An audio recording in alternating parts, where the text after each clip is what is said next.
Assalamualaikum warahmatullahi wabarakatuh. Berjumpa lagi dengan saya di channel YouTube Kanda Data. Pada kesempatan ini saya akan membahas sebuah question atau pertanyaan. Mengapa koefisien determinasi atau R-square untuk data time series itu lebih tinggi dari data cross section? Nah, di sini saya akan membahas jawabannya seperti apa. Namun sebelum itu saya informasikan kepada sobat semuanya, untuk terus mendapatkan update notifikasi video terbaru, silakan klik subscribe dan aktifkan gambar loncengnya. Yang pertama, di sini kita perlu tahu dulu data time series dan data cross section, perbedaannya apa. Jadi data time series itu adalah data runut waktu, biasanya berbasis pada waktu ya, atau time. Jadi ciri khasnya adalah untuk subjeknya itu satu, namun dalam beberapa periode waktu yang berbeda. Contohnya misalkan data konsumsi dari tahun 1990 sampai tahun 2020. Nah, bagaimana dengan data cross section? Data cross section itu subjeknya banyak, namun diukur dalam satu periode waktu. Contohnya apa? Contohnya adalah data profit dari petani atau data profit dari perusahaan, itu ada banyak petani atau perusahaan, dan waktunya pada saat melakukan pengamatan tersebut. Jadi perbedaannya seperti itu. Nah, selanjutnya kita perlu memahami koefisien determinasi atau R-square.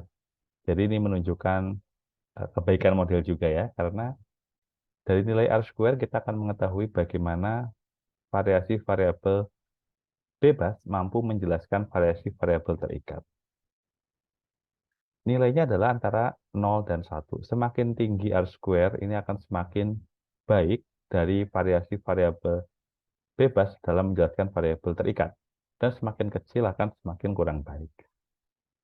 Nah, di sini faktanya adalah kalau kita banyak membaca jurnal, di situ akan ada fakta bahwa nilai R-square atau koefisien determinasi pada data time series itu akan lebih besar dari data cross section.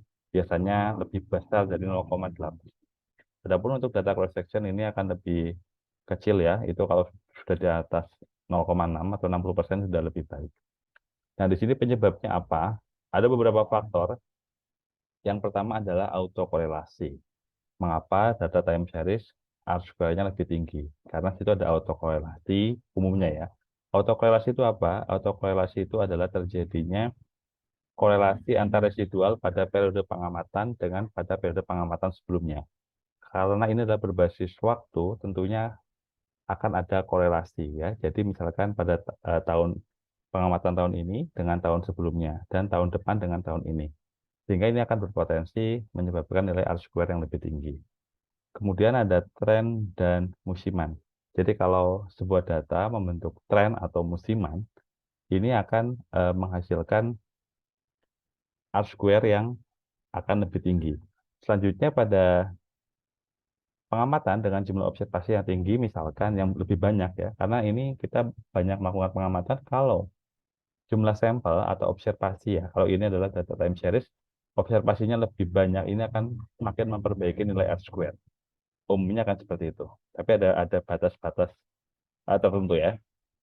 Jadi kalau kita bisa menggunakan data time series, misalkan data harian, selama 1 tahun tentunya akan menghasilkan N yang banyak. Ini akan berpotensi menghasilkan R-square yang lebih tinggi dibanding dengan data cross section. Jadi tiga hal ini penyebabnya ya. Jadi autokorelasi, tren musiman dan jumlah observasi ya. Ini adalah tiga hal yang saya lihat dari beberapa pengamatan yang saya lakukan. Jika ada hal-hal yang mungkin tertinggal atau tidak sepakat bisa tinggalkan di kolom komentar di bawah. Baik, demikian video yang dapat saya sampaikan. Semoga bermanfaat. Sampai jumpa di video edukasi berikutnya. Salam sehat selalu. Assalamualaikum warahmatullahi wabarakatuh.